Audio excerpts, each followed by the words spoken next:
तो उस समय लगभग मेरी 22 साल की आयु थी। और उसके पहले महाराज मुझे पूछ रहे थे, आप लाइफ में क्या करना चाहते हो? तो उस समय मैं अमेरिका जाना चाहता था। तो मैंने उनको कहा कि मैं अमेरिका जाना चाहता हूं, और मैं ये भी जानता था कि उस समय कुछ समय मैं ऑलरेडी लेक्चर्स अटेंड कर रहा था, तो समझ गया था कि अमेरिका जाना अगर मैं कहा तो लोग कहेंगे इंद्र तृप्ति के लिए। तो मैंने कहा लेकिन मैं वहां पे जाके प्रीचिंग मिशन को असिस्ट करूंगा,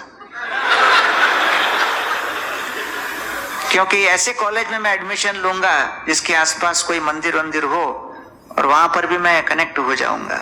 आपकी क्या राय है? गलती से पूछ लिया मैंने।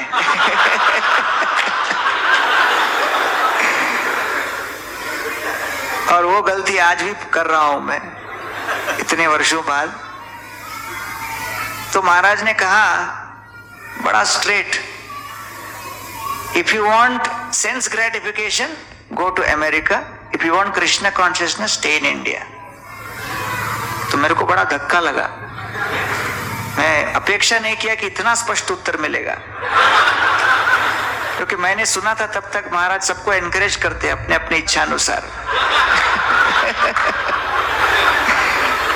इंस्पायर करते हैं। तो ऐसी अपेक्षा करके मैंने पूछ लिया था, लेकिन महाराज ने ऐसा ब्लैक एंड व्हाइट उत्तर दिया कि फिर मैं भी इतना निर्लज नहीं था कि मैं कहूं नहीं फिर सेंस ग्रेटिफिकेशन ही ठीक है। तो इतना ब्लैक एंड व्हाइट कर दिया, तो फिर मैंने कहा ठीक है वापस सोचता हूं। और फिर 2-4 महीने के बाद महाराज फिर एक दूसरे प्रोग्राम में मिले और कुछ चर्चा हो रही थी। फिर महाराज ने पूछा क्या सोचा है तुमने?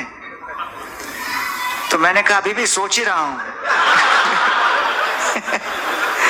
तो महाराज ने कहा हमारे आश्रम में लकड़ी के कठोर लॉकर आपके शरीर के स्पर्श की प्रतीक्षा कर रहे हैं। हम लोग का उस समय ऐसा लकड़ी का लॉकर था, वो बेड भी था और खुलता था तो लॉकर था, अंदर बंद होता था तो बिस्तर है कि नहीं। तो ऐसा वो अजीबोगरीब एक सिस्टम था वो। तो हर एक बिस्तर पे 2 लॉकर थे। अगर आप सोए हो और दूसरे का कोई काम है तो फिर वो बोलेगा करवट बदल थोड़ा और खोलेगा, फिर वो लेके जाएगा सामान। तो ये भी बिल्कुल डायरेक्ट कि आ जाओ अंदर। तो पहले से अपना थोड़ा अलग ही रस रहा है, जो भी है डायरेक्ट। तो उसके बाद फिर मैं कुरुक्षेत्र गया था, हम लोग का कोई मेडिकल कैंप के लिए। तो उस समय पूरे यात्रा में मैं ही एक अकेला आईओएस का था। तो उसका परिणाम यह था कि 90% सारा सेवा मुझे ही करना पड़ता था। तो सुबह से लेकर रात तक चलता था। लेकिन हमारे 2 रूम पार्टनर जिनके साथ मैं रह रहा था वहां कुरुक्षेत्र में, एक थे सुखदेव महाराज, दूसरे थे कृष्णानंद प्रभु। तो ऐसा खतरनाक संग के बाद भी अगर वैराग्य ना आए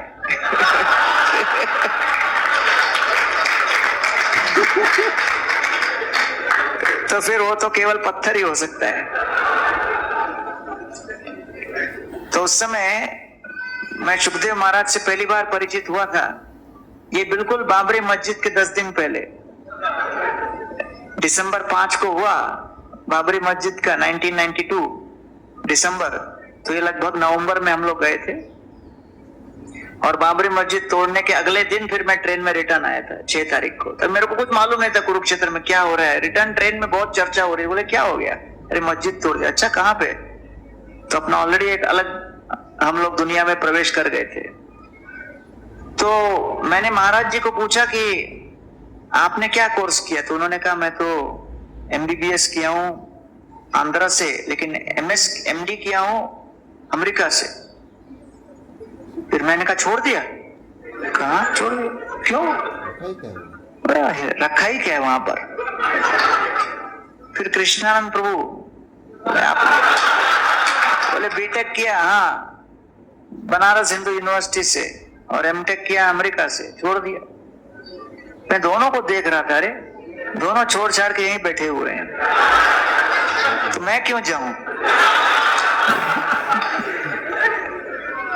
तो उस समय राधानाथ महाराज जी वहां आए और उस समय हम लोग की करीब 25-30 भक्तों की टोली थी, उनके साथ यात्रा हो रही थी। तो रोज परिक्रमा में लेके जाते थे कुरुक्षेत्र के अलग अलग स्थानों पर। फिर शाम के समय मेडिकल कैंप, बुक डिस्ट्रीब्यूशन वगैरह होता था।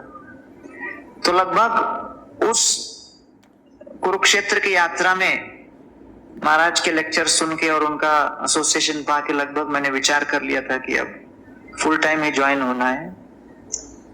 और फिर पता नहीं कहां से मुझे किर्लोस्कर का कोई कॉल आ गया। मैंने तो कभी अप्लाई किया ही नहीं था, अभी तक मेरे लिए रहस्य है कि वो ऑफर लेटर कैसे आया।